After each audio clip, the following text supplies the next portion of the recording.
Madaming nagtatanong sa akin kung legit ba ang OBA.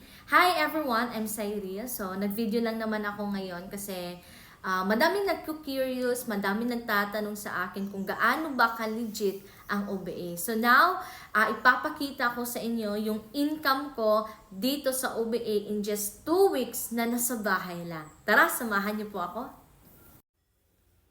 So, ayan guys, ito na po yung income ko ngayon.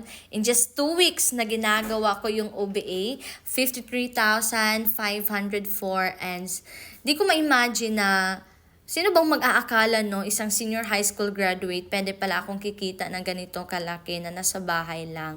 Nagamit lang po yung cellphone, meron lang akong stable internet connection at kumita na ako ng ganito kalaki. Kaya kung ikaw, curious ka kung ano ba yung ginagawa namin dito, huwag kang mag-alala kasi wala kaming binibenta ng kahit anong produkto at wala din kaming hinahabol na kota. Kaya kung interesado ka malaman paano to gawin, i-heart mo itong video na ito, i-like, i-share mo din at mag-comment ka kung saang location ka ngayon para maituro ko sa'yo. See you in my inbox. Bye!